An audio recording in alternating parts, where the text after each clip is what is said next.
Uh, Hello again. I know it's been a while since I made a video, but I have something important to talk about. Uh, there's so many good books coming out lately. Have you noticed this? When there are more and more writers, I guess people having these very individualistic experiences, because, that's the reason people write these books is to, I guess, teach you a lesson or pass on a story so you don't make the same mistake, or it's like how does storytelling start? Mostly for entertainment, but I think there's always some truth to all stories, because it has to be based on reality somehow, like in at some degree, like where did this stuff come from? Uh, I know a lot of people can be very creative, like the TV shows Naruto and TV shows Naruto and One Piece and basically any anime. It's like gotta be very creative, but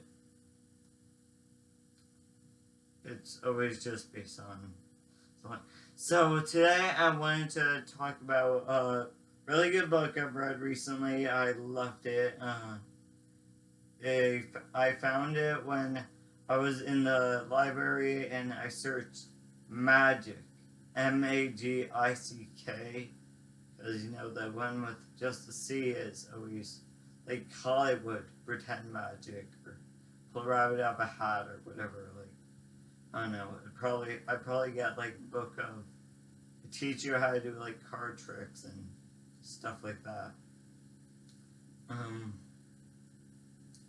On a side note, I actually think balloon animals are magic, or origami's magic, like in the sense that it's just taking one thing that looks not very interesting, like origami. You just start with a piece of paper, and it transform it into something that, like, if you sit it on the table, people would be looking at. Like, you could use an origami as a centerpiece, or maybe a balloon animal. They're more interesting than just balloons.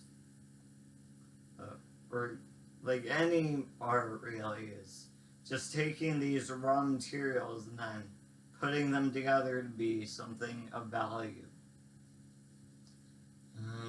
The book I want to talk about was Into the Magic Shop.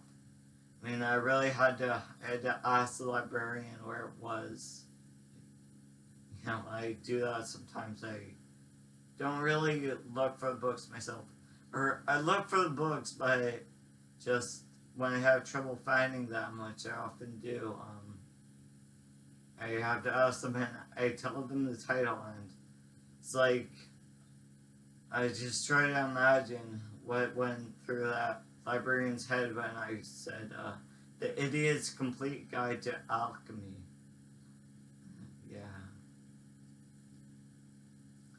This one was Into the Magic Shop, and I think it's a book that everyone should read. It should be like mandated reading. It's about, the first chapter was called Real Magic.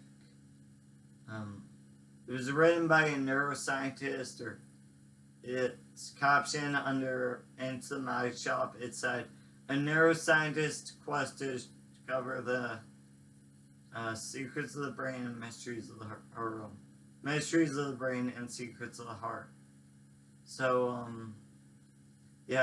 he grew up in California, and he grew up poor, very poor. Firstly, like, his father was an alcoholic, and one time during high school, he volunteered in like the, I don't know, police force, helpers, cadets, whatever, and he had to lock up his own father one time. Yeah, pretty sad, but they made it through, and he was the first one in his family to ever go to college. For the first person to go to college, neuroscientist. Wow. He definitely had a lot going for him. So the thing about this book, what I like most is it deals with him. It's a true story of him, one day he stumbles into a magic shop, a shop that's like set up at a strip mall to sell like, I don't know, different card decks for like card tricks and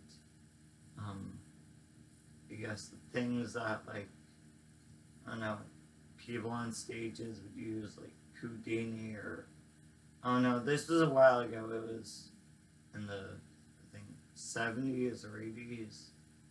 Maybe, yeah, 60s, I don't know. So he stumbled into the shop because he was looking for his brother, because he liked to practice the like beginner's magic, the magic that just, I don't know, he had like a plastic thumb tip and he'd have it look like he was taking off his thumb. It wasn't really, or I don't know, he said, you know, he was just a little, he practiced like tricks, things that were like done with, I don't know, stuffed animals or whatever, like pulling a rabbit out of a hat. And so he was looking for his brother, and his when he went in, there happened to be the owner was Neil, and his mother Ruth was, I guess, an older woman, and she took a special interest in him because she found out like he practices magic, or well, not real magic. You know. She asked, "Do you do any tricks with fire?" He said, "There's. You can do it with a cigarette lighter, but I haven't tried that." And later she took him into the back of the magic shop every week, one day a week, for a while, and until she left.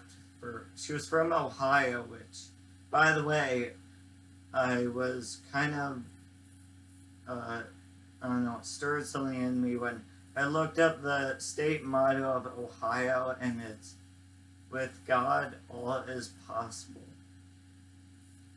You know, whenever I talk about God, it's like, people have a lot of different words for the same thing, or, I don't know, sometimes it means something different, like, I mean, I like Eastern cultures, or at least Eastern philosophy of God, like internal gods, or it's not some outside thing. It's encasing like vapor that surrounds every human being and envelops us all together.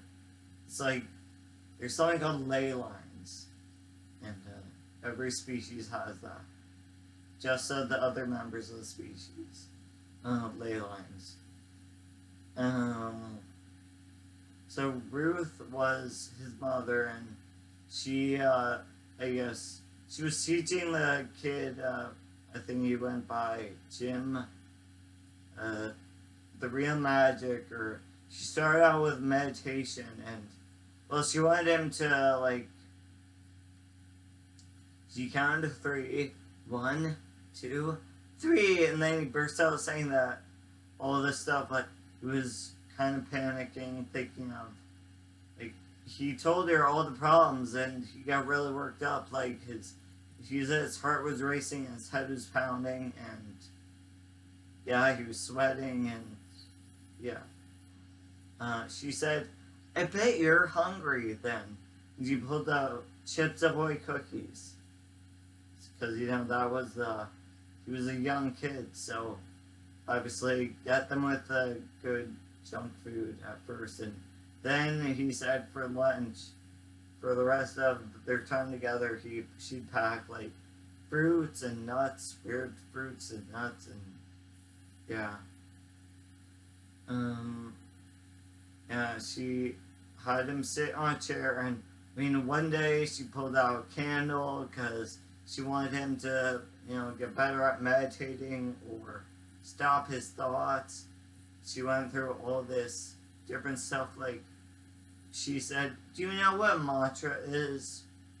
It's just a set of words, doesn't matter which words they are, but as long as they like mean something to you and you feel like they have a resonance to align you with whatever goal you're trying to achieve, or she wanted him to make a list of 10 things he wanted most of all. And his number one, maybe not number one, maybe number two, but he wanted to be a doctor. Yeah, coming from the family he came from, not very likely, but he did it.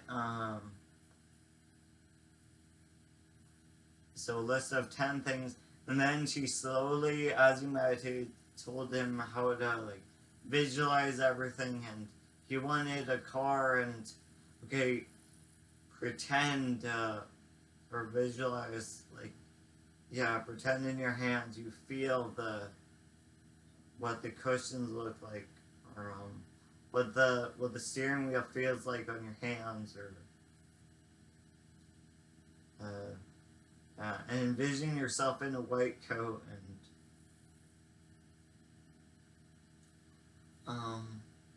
she went, like, she pulled out candles, and she used different like essential oils, like smells. He asked one day, "What's that smell?" She said, "Sandalwood, good for dreaming."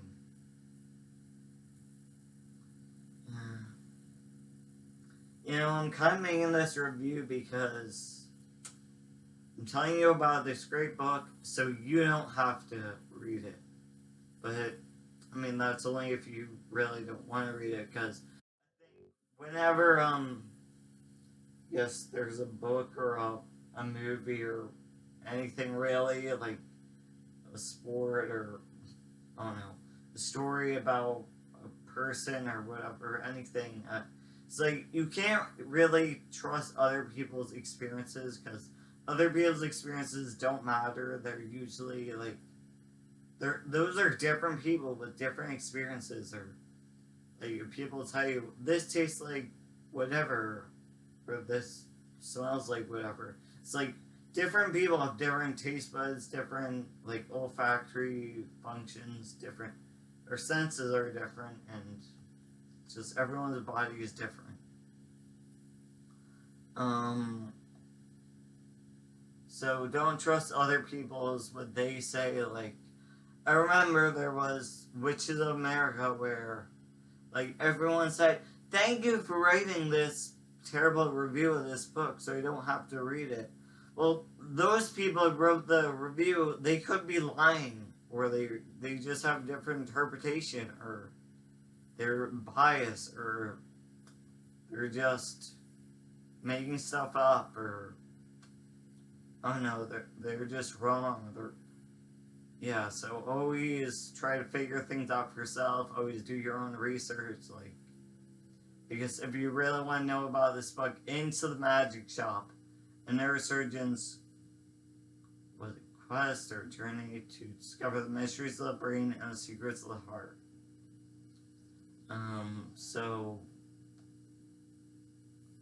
yeah, always do your own research. Always, especially with like biodietables, and different people's bodies are different. Like, if you're collecting milkweed, well, make sure first you're not like allergic to latex, because there's latex in that. I think there's latex in some mushrooms. Like, different people have different allergies, of course. So, okay, back to the book. She always said, like, when he made the list of 10 things he wanted out of life, she said, "Did you open your heart?" Because that's one of the first things she taught him, to open the heart and, you know, get more in tune with your feelings, I guess. I mean, there's even a website called IntoTheMagicShop.com where you can listen to audio recordings of these exercises she taught him. So I highly recommend that. And yeah, just breathe. She talked a lot about breathing. And she probably knew he was hungry after, I think that's what burns calories, the emotional, whatever, being, I guess, nervous. Or he said a week or 2 weeks after starting to go to the magic shop and meditating with her, he, he was driving, or he was riding his bike there, but he saw it in the schoolyard, like, there was this bully punching this kid with glasses. His face was bloody. He stood up to the bully, and the bullies were like, kid henchmen, like, gonna come up to him and push him, like, I don't know, push him in the dirt or whatever, and Jim just stared into the bully's eyes and kind of was intimidating, I guess. And the bully said, "What a waste of time." They just went away. So, meditation's obviously healing the world. It's good. It could solve all our problems, like why people have like oral fixation and why diabetes. There's over 400 million people worldwide with diabetes, and how obesity and being overweight is such an epidemic. It's like, I see on the news there's so many more articles or stories about how processed food is really, really bad for you. Like anything that comes in a bag, or I guess isn't a whole food, or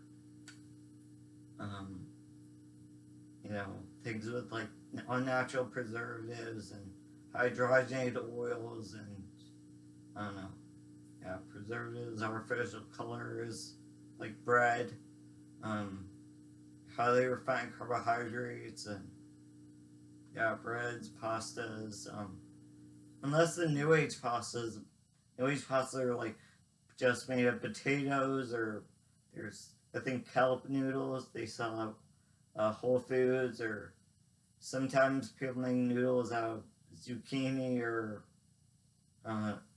ravioli made out of like watermelon slices, cucumber, I guess healthy pasta. One time I made a spaghetti out of pumpkin. Pumpkin cost me. That was really good. Back to the book.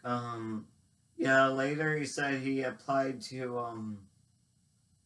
I forget, it was a college in California, and he did become a neurosurgeon, but I mean, he had to work hard to get into it, because like he had this special meeting with a board of directors at the college, and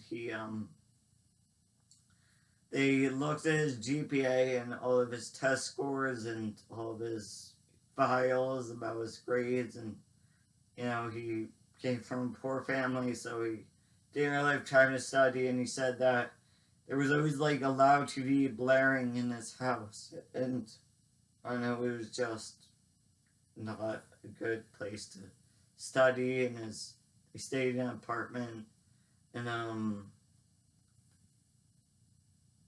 they talked about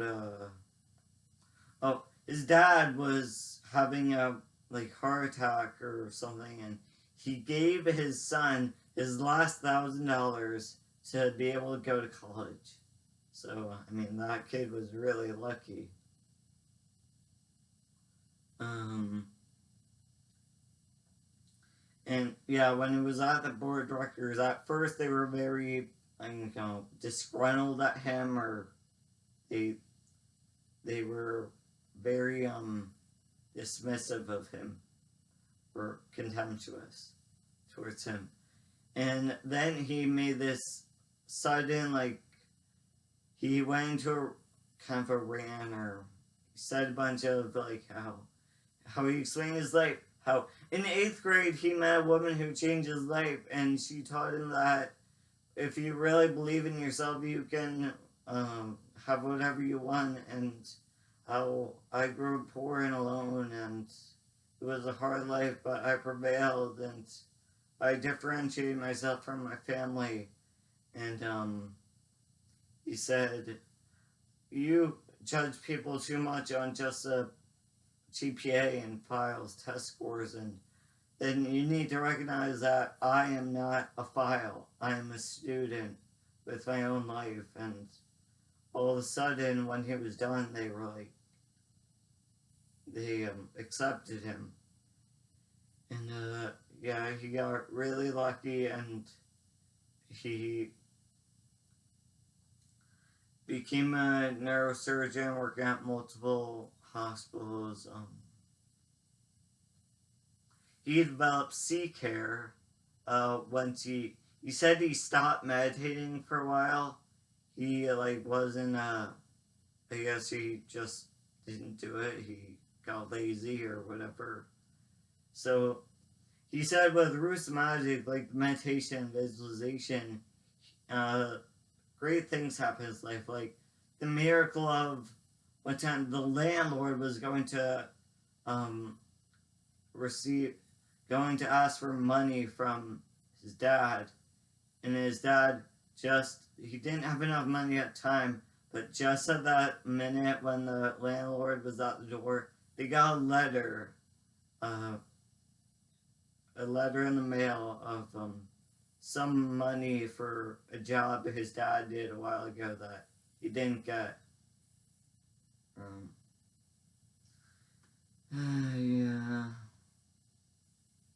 So C-Care was the Center for Altruism, for Caring and Altruism Research. I think that was it's called. He developed the alphabet of the heart. It's like A is for, oh no, I think I did this in another video. He did like L for love, E for equity, let's see, C for, oh no, I forget it, but I'm sure you can find it online, so. Instant Magic Shop by Jim Doty, I think it was, Dr. Jim Doty, so it's amazing. This world's full of miracles happening every day. And before we go, stay creative, keep meditating, always write down the pictures you see when you meditate. I guess dance, go powwows, do drum circle, just play music, listen to music. Music's a very good thing. I love music. Oh, and speaking of music, I recently went to a powwow and got this pan flute. I know this from like, it said it was from Ecuador, made in Ecuador. It's not really Native American, Native South American, but I like it. It's big in Peru, Peruvian pan flute bands.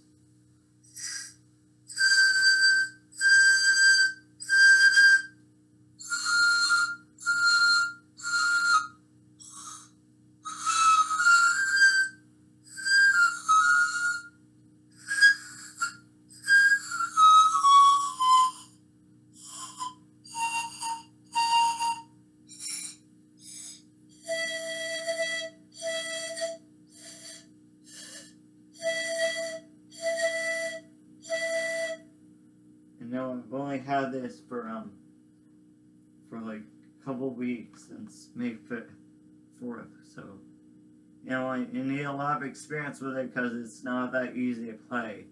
And the guy selling it said he had a lot of experience and you just need to relax into it. It takes a lot of air. I guess a lot of wind instruments take a lot of air. You think you know how to breathe now, well, just try an instrument. A wind instrument. Oh, and I also wanted to say, happy full moon in Scorpio today. Yeah, there's a full moon out tonight, and I'm planning to do a prosperity spell with the moon's light. It's gonna be very, I've experienced a lot of change recently because the moon, and every night for the past few nights I've been looking at the moon. Sometimes I just stare in front of the moon or dance in front of it. I do high kicks, like I kick with a foot to reach my hands like the zombie walk, and well, pay attention to the moon, guys, too. But I think staring at the moon is important for discovering your intuitive powers, or acquiring intuitive powers. So long, farewell, auf Wiedersehen, das Vidania, love you.